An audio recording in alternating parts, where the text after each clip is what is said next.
Craven Comics back with another video. Today I've got some comics that I got in from eBay.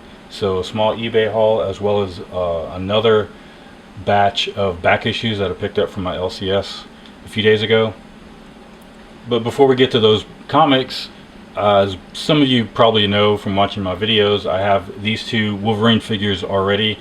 I hadn't been collecting for a long time, so I kind of recently got back into collecting both comics and as well as some of these figures. And I found the Wolverine House of X figure on the left at a Walmart a few years back, and I picked that one up maybe a year ago. And then I got the X-Force one that I ordered off eBay shortly after. Both of those, of course, are based off of the same body mold. Well, I've been wanting a classic costume version as well, so I went ahead, got on eBay, looked around. I was going to get the new animated version figure that they have out, but the cell shading kind of turned me off on that one, so I'm not sure on that one yet. But after looking around and seeing some reviews and seeing some other videos, I settled on the Apocalypse Build-A-Figure version, and I just got him in today. So here he is, still in his packaging. We're going to go ahead and open it up and take a quick look at him. Okay, so here he is outside of the box, and right off the bat, it looks like I'm missing one of his claws. I double checked and actually triple and quadruple checked the packaging. It doesn't seem to be anywhere to be found or seen. I don't know what happened to his third claw there, but he's definitely missing a claw, so it looks like I'm getting a claw upgrade after all. I'll have to get something to replace it with. But other than that, I think the figure looks really good. Pretty happy with him. I know one of the common complaints are these little earpieces that they go a little too far back. They should be sticking out a little further, but there's a fix that can be done with water, so I'm gonna try that and see how it looks. But other than that and the missing claw, I'm pretty happy with it. Just love that costume. Again, the animated version looks really good, except for that cell shading that just really turned me off. So, because, you know, it looks great from one angle, but from the other angle, it looks, you know, the cell shaded version just looks like he's got a weird orange stripe going down his leg and weird colors in certain parts. So I feel like that one only looks good from certain angles, and that'll limit what you can do with them. Whereas, you know, something like this that's just more of a uniform paint job, you can do more with it. So I opted for this guy. I'm pretty happy with him. I'm disappointed that it only came with two claws on the one hand, and I keep looking back at the packaging expecting to see it there, but it's nowhere to be found. So I'll have to get on eBay and look for some replacement claws for him. But other than that, there he is, Wolverine in all his action figure glory. Alright, let's get on to the comics now. Alright, so starting off with what I got from my eBay haul. This is a Marvel team-up that I didn't know even existed until I saw an interview with Chris Claremont, who was actually talking about how this issue came about. This is Marvel Team-Up Spider-Man, issue number 74.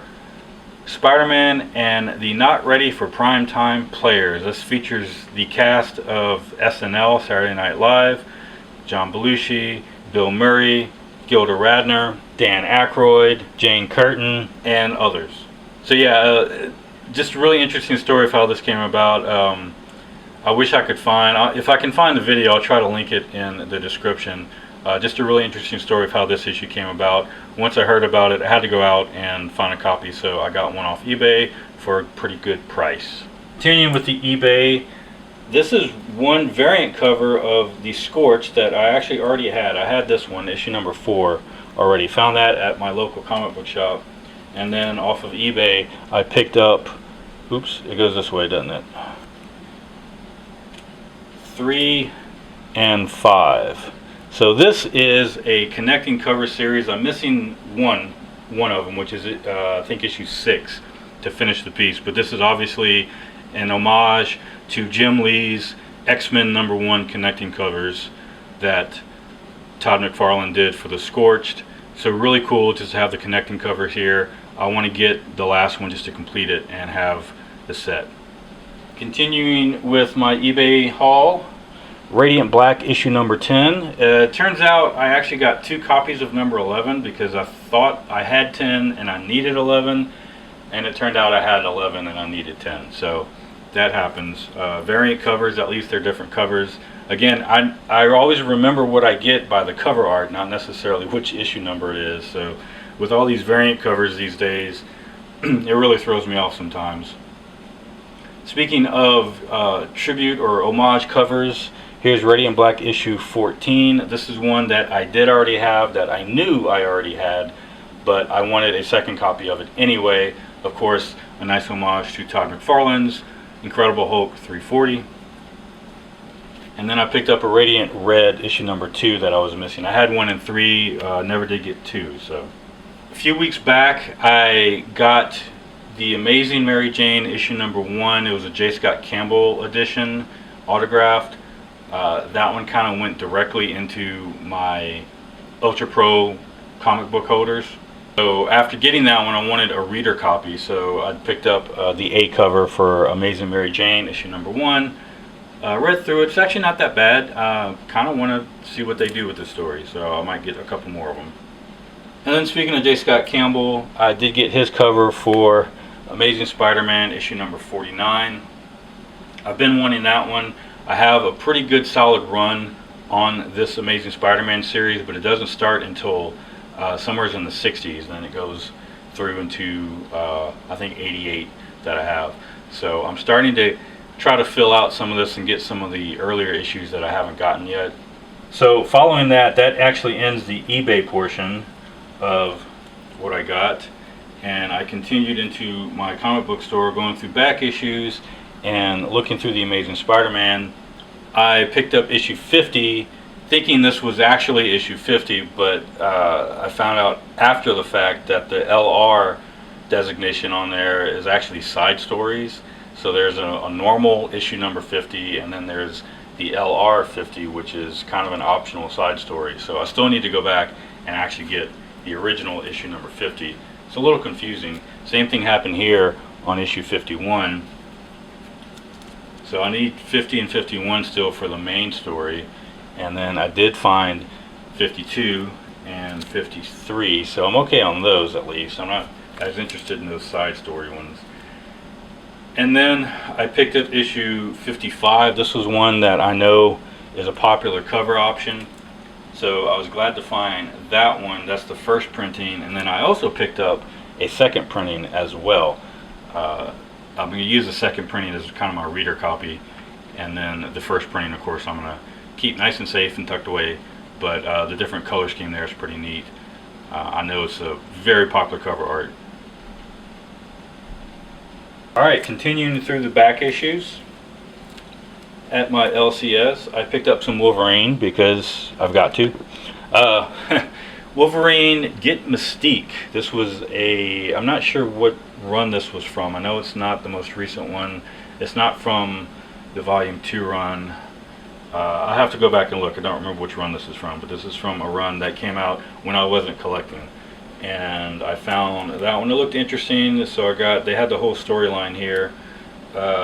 Issues 62, 63, kind of going back and forth between present time and back when Wolverine and Mystique first met, which paints Mystique as being a lot older than I originally thought she was supposed to be. Here's issue 64, pretty cool cover there. And then the final part of this storyline, issue number 65. I'll put that right there.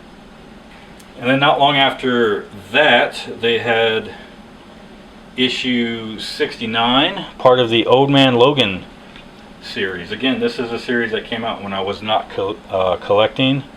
So they had 69 and 70, which looks like it's part of a connecting series of covers. They didn't have any of the other ones like that though. I did find issue 72, part of the same story. So I haven't read the story, but I have seen what it's about. I know there's some questionable choices that they made in this story. Some people, there's some good and there's some bad out of it. One of the questionable choices being, of course, why is Hawkeye driving them if he's blind. But yeah. Anyway, I just kind of saw it and I decided to get it just to have some of them. I know the movie Logan was very, very, very loosely based off of this, and I just wanted to have some copies for myself, so I grabbed those. And then I found issue number 73 with a really cool variant cover. I just really like the cover. The cover is what caught my eye, so I picked that up. And interestingly, on the back of this is a kind of a faded version of the first appearance of Wolverine, but it's Hulk. It's the Hulk 180 cover is on the back of this, not 181, but Hulk 180 is on the back of this one. And kind of it's kind of weird. It's kind of on there like there's almost like a clear, well, not a clear, but a slightly opaque covering on top of it. So it's not a. You know what? I'll just show you.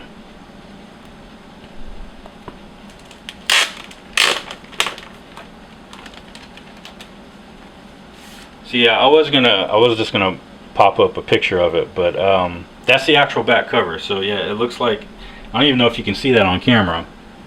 It just looks washed out. But there's, yeah, see, Hulk 180. So it's kind of weird. I originally thought that there was like a semi-translucent cover over this, but it's not. That's just how they put it on there. So I'm not sure why they did it that way. It's really hard to see on camera. Yeah, that's it, Hulk 180. Alright, moving on through some more back issues that I found was Savage Tales, issue number 3. This is from Dynamite. This features several short stories in there, one of which involves Red Sonja. I'm a big Red Sonja fan. I saw that, wanted to check it out. And then digging through the Spawn, I found Spawn Kills Everyone 2. This is part 1 of the 4-issue limited series of the sequel to Spawn Kills Everyone. This was the only one they had, so I just grabbed that one. And then a couple more back issues. I'm almost done here. In the What If section, they had a series called What The, which were really kind of crazy issues along the lines of What Ifs, but they were really kind of parody issues. And this is the this is how it's titled, the What The Christmas Special, issue number 10, featuring Santa Claus. So Santa Claus, and I'm not sure if that's his Marvel debut, but there's Santa Claus. The two characters next to the Christmas tree are literally called Milk and Cookies. She's Milk, he's Cookies. Looks kind of like, he's almost like the Thing, I'm not sure. And then there's the Captain America knockoff down there. So very silly, very goofy comics. Along the same lines as Spawn Kills Everyone too, just not quite as bloody and gory, and yeah. And then I was digging through, looking for some of the Amalgam comics that they put out. This was a series that DC and Marvel collaborated on with kind of a mishmash of DC and Marvel characters. It's kind of a what if, as if, you know, what if these two types of characters were blended into one. So this is Generation Hex, which of course is a blend of DC's Jonah Hex and Marvel's Generation X. Set kind of in the Wild West here. Pretty interesting. There's several others that have become a little popular. This was really the only one that they had at my comic book store that I was interested in. They had one other one, but I wasn't interested in that one, so I grabbed this one. Of course, Dark Claw is probably the most popular one. If I ever find that one, I definitely want to get my hands on that one. And then last but not least, came across an old issue of Valkyrie number 1. This is from '97. Obviously it's not the Jane Foster Valkyrie, but still, it's pretty cool. I think this looks like it's the very first Valkyrie solo title, as far as I know, coming out of the pages of Thor. So I just thought it was interesting, being as a issue number 1 back from the 90s, so I grabbed it. Pretty cool cover art. Alright, so that will do it for today. Thanks for watching. Like, subscribe, comment, all that stuff is always a big help. It's YouTube, you know the drill. Other than that, continue to collect what you love, and I'll catch you later.